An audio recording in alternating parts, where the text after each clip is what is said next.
Bonsoir à toutes et à tous. On se retrouve pour une nouvelle émission de Virage Marseille, comme tous les soirs, 19h, pour faire le point ensemble sur toute l'actualité de l'Olympique de Marseille. Ce soir, au programme, on parle d'Adrien Rabiot. On parle également des Argentins de l'équipe Rulli et Balerdi qui ont eu une bonne nouvelle ce vendredi. Et puis bien sûr, on parle du dernier match de la saison. C'est ce samedi au Vélodrome face à Rennes avec un objectif pour les hommes de Roberto De Zerbi, finir deuxième pour cette fin de saison en plateau. Pour en parler, nos invités qui étaient avec nous il y a quelques minutes pour suivre l'inauguration de la statue de Bernard Tapie, Ryan Benmokrane du FCM. Salut Ryan. Salut Diana, merci pour l'invitation. Merci à toi d'être avec nous. En face de toi, c'est Greg, supporter de l'OM et artiste. On va en parler aussi. Greg, merci d'être avec nous. Virage Marseille, merci. Ça commence tout de suite avec les infos du jour. La première info du jour, messieurs, je vous le disais, on va parler d'Adrien Rabiot. Rabiot qui a été élu par les supporters de l'OM olympien de la saison. On le rappelle, Adrien Rabiot qui arrive en septembre dernier à l'Olympique de Marseille. Rabiot avec le maillot olympien, c'est 30 matchs, toutes compétitions confondues. 8 buts, 7 buts en Ligue 1, 1 but en Coupe de France et 5 passes décisives. Ryan, une récompense assez juste pour Adrien Rabiot. Ouais, c'est mérité. Il y avait un petit peu de concurrence quand même, parce qu'on a quand même Greenwood qui a marqué beaucoup de buts cette saison, qui frôle les 20, et Geronimo Rulli aussi qui a fait une très grosse saison. Rabiot, c'est le genre de joueur de cette trempe dont l'OM a besoin.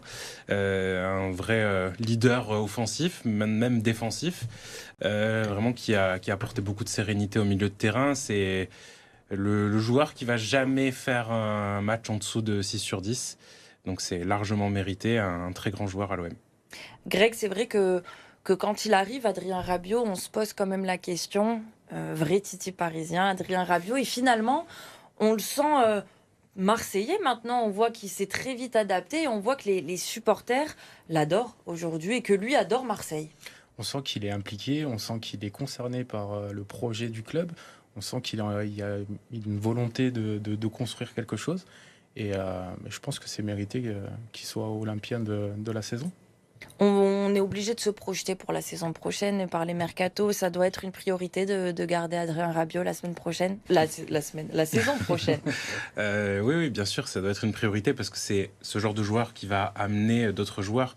On entendait tout à l'heure Mason Greenwood en conférence de presse dire « Moi, je suis venu pour Roberto De Zerbi ».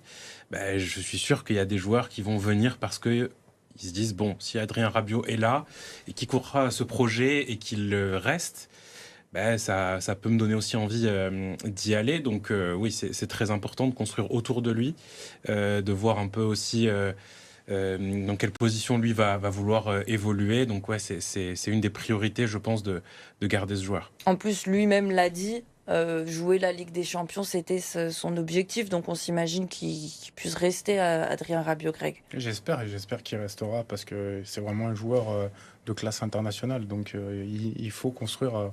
avec ces joueurs-là, si on veut plus faire de la figuration en championnat et essayer d'aller jouer un titre, pourquoi pas, il faut vraiment s'entourer de joueurs comme ça et construire autour d'eux. Messieurs, un autre joueur dont je vais vous parler, il joue plus à l'OM, mais il a été élu lui aussi meilleur joueur de la saison dans un autre championnat. Je parle d'Azzedine Ounahi, qui évolue au Panathinaikos en Grèce. Et lui aussi, il vient d'être élu par les supporters du Pana meilleur joueur de la saison. On le rappelle, Ounahi qui est prêté au Panathinaikos, il a été prêté en septembre dernier. C'est un prêt avec option d'achat aux alentours de 11 millions d'euros. Est-ce que quand on voit ça, on se dit, bon, est-ce qu'on doit le regretter, Ounahi? Est-ce que Ounahi, ça serait un joueur De Zerbi compatible? Sur le papier, oui. C'est un joueur qui est plutôt technique, qui a une très bonne vision de jeu. Je pense que juste en termes d'intensité, ce serait un peu compliqué. Mais sinon, c'est plutôt un joueur qui serait compatible. Après, Marseille, ça a été un contexte particulier pour lui. Il a subi des blessures. Il y a eu des contextes personnels aussi dans son entourage, etc. Il y a eu pas mal de choses. Je pense que l'histoire est à peu près terminée. Malheureusement, je pense que le Panathinaikos n'a pas les finances pour le garder cet été. Donc, à voir ce qui va devenir de son avenir. Peut-être faire baisser cette option d'achat pour qu'il puisse rester là-bas. Ou voir s'il y a un autre club qui va être intéressé. Mais je pense que l'OM est très, très bien fourni au milieu de terrain. Que ce qu'il y a déjà dans le club, c'est au-dessus de son niveau. Donc, je ne pense pas qu'il restera à l'OM. Greg, Azzedine Ounahi, pourquoi ça l'a pas fait à l'OM alors que c'est un joueur, on l'a vu même avec la sélection du Maroc, c'est un bon joueur. Oui, je pense que c'est un très très bon joueur. Il est potentiellement techniquement au-dessus du lot, mais je pense que il y a eu trop de pression à son arrivée. Il y a eu des petites phrases, je crois que c'était pour un match de Coupe du Monde où c'était Luis Enrique, il me Oui, semble, sélectionneur de l'Espagne. qui l'avait mis au-dessus. Et je pense que en réussir à Angers, avec tout le respect que j'ai pour les Angevins, c'est pas pareil que réussir à Marseille. Et je pense qu'il réussit très bien au Panathinaikos parce que aussi il y a peut-être moins de pression. Certes, les supporters sont très à fond derrière leur équipe, mais c'est pas la même pression que jouer dans le top 5. Jouer à Marseille, c'est une pression particulière, Bien il sûr. faut avoir les épaules pour Bien ça. sûr, il y a des joueurs, il y a des très bons joueurs qui sont venus à Marseille et qui n'ont pas réussi parce qu'ils ne supportaient pas le poids du maillot, tout simplement. Et je pense que mais pour jouer à Marseille, il faut avoir le poids du maillot, quoi. Dossier à suivre donc Voilà. pour Azzedine Ounahi. Une autre info du jour, messieurs, elle concerne Jean-Pierre Papin. Légende de l'Olympique de Marseille, ce serait la fin de Jean-Pierre Papin sur le banc de la Pro 2 de l'Olympique de Marseille. On le sait, on en a beaucoup parlé de Jean-Pierre Papin pendant cette saison, notamment parce qu'il y avait eu des clashs avec Ali Zarak, le responsable de la réserve de l'Olympique de Marseille. Selon nos confrères de la Provence, pour le remplacer, l'OM pourrait miser sur son adjoint. Romain Ferrier, Jean-Pierre Papin donc, qui devrait même quitter Marseille, un retour à Arcachon pour Jean-Pierre Papin, qui a été pendant plusieurs années un des ambassadeurs du club. C'est vrai que c'est particulier et même les supporters, on en a vu passer sur ce plateau des supporters qui disaient il faut respecter Jean-Pierre Papin et qui trouvent que ça se finit un peu mal pour cette légende. Comment tu le vis, toi? Comment tu le ressens, Ouais, Ryan? je trouve ça assez dommage en fait parce que le moment où on lui avait offert ce maillot à l'époque, avant qu'il vienne en tant qu'ambassadeur de l'OM, je trouvais ça déjà très bien de la part de Pablo Longoria de faire ça, de la part de la direction de l'OM de revoir un petit peu ces légendes. Quand il est arrivé du coup en tant qu'ambassadeur, je trouvais ça très bien, je trouvais que le rôle lui convenait bien aussi. Finalement, lui, il voulait être sur le terrain. Donc on lui a donné la possibilité. Après, des échos qu'il peut y avoir, c'est vrai que en termes de sérieux, etc., c'était peut-être un peu trop dilettante pour lui. Après, de ce qui est un peu observé aussi au club, c'est que lui enfin en tout cas, a eu des résultats avec la Pro 2, ça s'est très bien passé. Il a créé un groupe plutôt homogène qui fonctionne bien, avec notamment l'éclosion d'un Robinho Vaz qu'on a vu aussi un peu en pro. Mais il y a eu pas mal de petites frictions. C'est assez dommage en fait que ça se termine comme ça. Je pense qu'on le verra plus trop dans le monde du football, malheureusement. Il y avait des discussions pour qu'il puisse aller à Martigues, etc. Mais voilà, ça s'est pas vraiment fait. Et je pense que lui aussi semble assez touché par tout ce qui s'est passé et semble peut-être un petit peu écœuré aussi de cette fin-là, malheureusement. Greg, on en a parlé tout à l'heure, il y a eu l'inauguration de la statue de Bernard Tapie devant le Vélodrome. Bernard Tapie, légende. Jean-Pierre Papin également, Bien une sûr, légende de l'Olympique de Marseille. Oui, légende de l'Olympique de Marseille, et légende du foot français aussi. Voilà, on dit les papinades, c'est pas pour rien. Il a quand même donné son nom à Un geste. un geste de foot, quoi. Donc c'est pas rien. Et je pense qu'il faut respecter la légende. Mais après, être un bon entraîneur, être un bon joueur et être un entraîneur, c'est peut-être différent. Et peut-être c'est le step qu'il a eu du mal à passer de joueur à entraîneur. Et peut-être que aussi il a pas eu les bonnes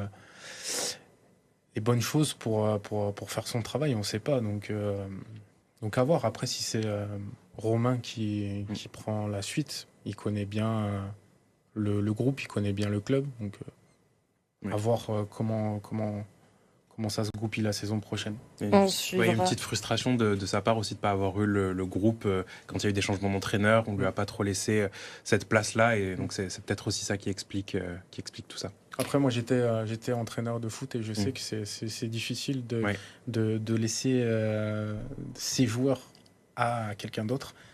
Il y a toujours cette petite rivalité entre la première et la deuxième. Mais c'est très dur et je pense qu'au niveau pro, c'est encore pire. On suivra en tout cas les nouvelles aventures de Jean-Pierre Papin en espérant quand même que ce soit dans le football, même si on comprendrait que l'ancien Olympien veuille se reposer du côté d'Arcachon. Mais si on va continuer à parler de l'Olympique de Marseille, des hommes de Roberto De Zerbi, cette fois qui joueront leur dernier match de la saison ce samedi au Vélodrome. On en parle dans une deuxième partie de Virage Marseille, donc restez avec nous, à tout de suite.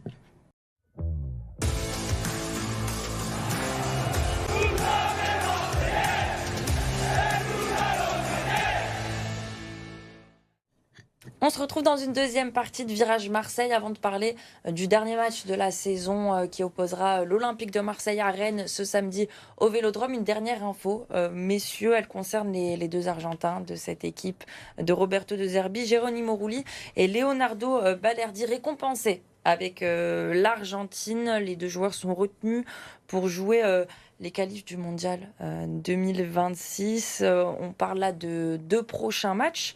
Un déplacement au Chili le 6 juin et un match contre la Colombie le 11 juin.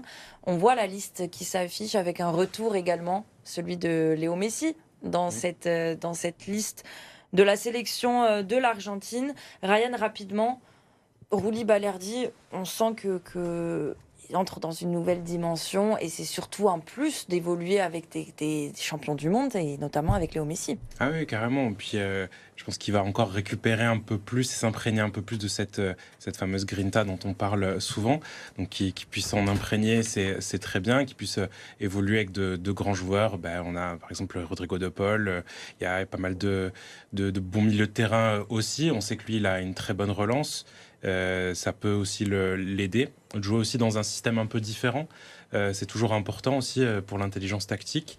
Donc voilà, et puis Geronimo Rulli, c'est compliqué d'être premier quand il y a Emiliano Martinez, mais voilà, c'est toujours bien, c'est toujours gratifiant pour ces joueurs-là. Je note juste qu'il n'y a pas Facundo Medina et donc ils ne pourront pas glisser des petits mots pour qu'ils puissent les rejoindre la saison prochaine. De Marseille. Mais si on va se focus maintenant sur le dernier match de la saison, c'est ce samedi au Vélodrome. Et même si les Olympiens sont déjà qualifiés pour la Ligue des Champions la saison prochaine, il y a un enjeu pour ce match-là. Il y a un enjeu collectif, il y a cette volonté de finir deuxième, mais il y a aussi un enjeu individuel. Je parle de Mason Greenwood qui était présent en conférence de presse ce vendredi. Mason Greenwood qui peut devenir le meilleur buteur de Ligue 1 ce samedi. Mason Greenwood qui a 19 buts, Ousmane Dembélé 21. On imagine que Dembélé ne jouera pas le dernier match du Paris Saint-Germain, mais ça veut dire que si Mason Greenwood marque un triplé, il peut devenir le meilleur buteur de Ligue 1. Greg, est-ce qu'on y croit ? Je sais ce que je lui souhaite, mais avant tout, je pense que le plus important, c'est qu'on gagne ce match et qu'on finisse deuxième. Après, s'il y a la cerise sur le gâteau avec le titre de meilleur buteur, ça serait parfait. Je te demande si on y croit, parce que c'est vrai que Mason Greenwood, c'est des hauts et des bas. Il y a des matchs où on peut se dire, bien sûr qu'il va les mettre les 3 buts, et d'autres matchs où on ne sait même pas s'il va jouer tout le match. Il en a parlé d'ailleurs, Ryan, en conférence de presse. Mason Greenwood, il le dit, il y a eu des hauts et des bas. Il reconnaît avoir eu des lacunes défensives, il le dit. Les joueurs, le staff, le club m'en a parlé. On est resté unis. Et depuis, il fait des efforts. On les voit, les efforts qu'il fait. Oui, sur les 3-4 derniers matchs, on voit qu'il y a une petite différence. Il a repris son aile droite. C'est vraiment l'endroit où il est le plus performant. C'est un joueur qui est très inconstant, mais c'est souvent le cas avec les joueurs un peu type un peu génie, quoi. Il y a quelque chose d'un peu magique parfois qui se passe. Comme là, sur cette frappe face au Havre, il le dit lui-même, j'y croyais pas, je le tente, mais ça marche, ça passe. Et pourtant, on est sur un niveau quand même d'engagement et de stress à ce niveau-là qui est assez haut, parce que c'est le match qui peut donner l'accès à la Ligue des Champions, et pourtant il le fait. Donc il y a des moments où il peut avoir cet éclair de génie, et comme tu le dis, on le sent. On sent que dès le premier toucher de balle, là c'est un match où il y est. Et on espère que ce sera le cas demain soir pour qu'il puisse aller chercher cette petite récompense personnelle. Beaucoup de supporters espèrent aussi que ce ne sera pas son dernier match avec le maillot de l'Olympique de Marseille. On lui a posé la question, justement, en conférence de presse. On va écouter la réponse de Mason Greenwood. Oui, j'espère être ici l'an prochain, pouvoir jouer la Ligue des Champions. Certains des joueurs me disent que jouer ici, la Ligue des Champions, c'est vraiment quelque chose de spécial. Voir vraiment tous les matchs à guichet fermé, voir que les supporters sont là, ce serait vraiment quelque chose d'un autre niveau encore. Mason, bonjour. Greg, pour la Ligue des Champions, en tant que supporter, là je demande aux vrais supporters au fond de toi, est-ce que on rêve de garder un Mason Greenwood? Bien sûr, on rêve de le garder, on rêve de garder Rabiot. C'est des joueurs comme ça qui nous font briller en Ligue des Champions. On aura toujours le statut d'outsider, c'est sûr. Mais quand tu vois les matchs de Brest, Monaco et de Lille cette année, tu te dis que peut-être que dans cette formule, tu as la possibilité de faire quelque chose. Et on sait que au Vélodrome, avec un Vélodrome chargé, tu peux faire des exploits. Donc, on a j'ai hâte de sentir, d'écouter cette musique au Vélodrome la saison prochaine. Cette année, du coup, on n'a pas eu de Coupe d'Europe, donc ça a été très frustrant d'avoir que 34 matchs et quelques matchs de Coupe de France. Donc, je pense que l'année prochaine, on va se faire plaisir. Avant de parler de l'année prochaine, on va parler de ce match de samedi face à Rennes. 2 absents pour ce match-là et pas n'importe lesquels. Roberto De Zerbi devra composer sans Geoffrey Kondogbia et sans Valentin Rongier. Ça a été un peu plus surprenant, cette absence de Valentin Rongier qui a une petite lésion, donc qui sera absent pour ce dernier match.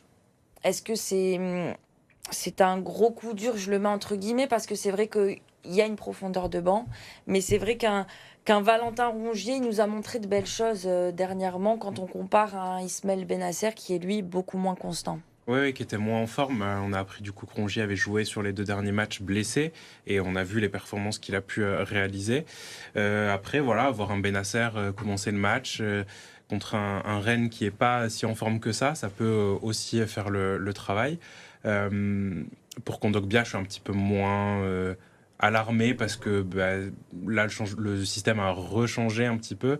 On est de retour avec 4 défenseurs centraux, avec 4 défenseurs, pardon, et donc 2 centraux.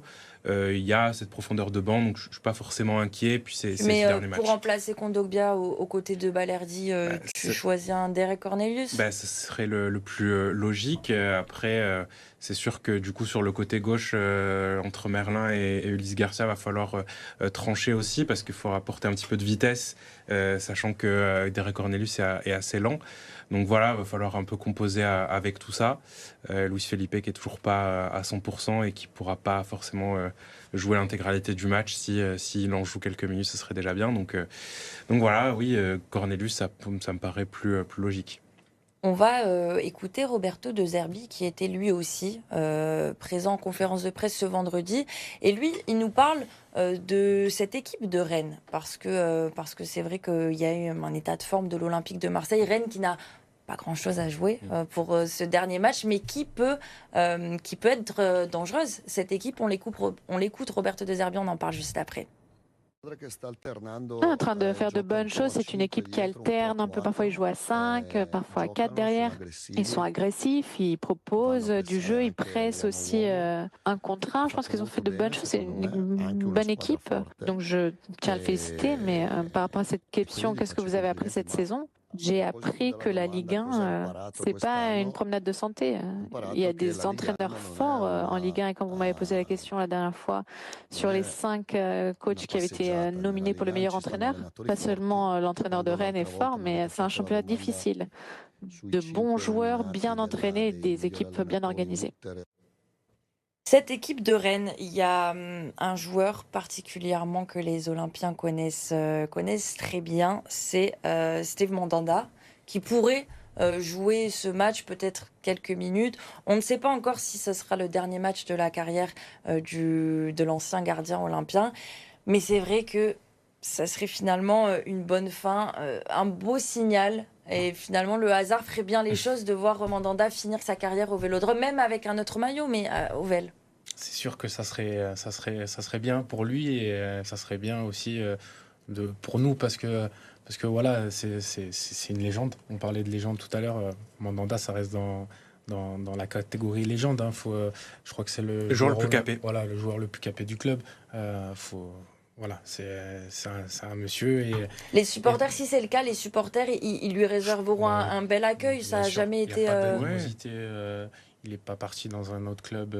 Il est juste parti pour jouer la Coupe du Monde. Hein. C'est tout. Hein. Et puis on l'a un peu. Je pense. On l'a poussé un peu vers la sortie aussi. On a vu notamment, par exemple, André Ayou. Il avait marqué son but. Avec le Havre face à l'OM au Vélodrome et il avait été acclamé par tous les supporters. Donc voilà, je pense que ce sera un peu de cet acabit-là, une jolie fin, ça pourrait l'être. Après voilà, à voir si Abibey fera un petit cadeau.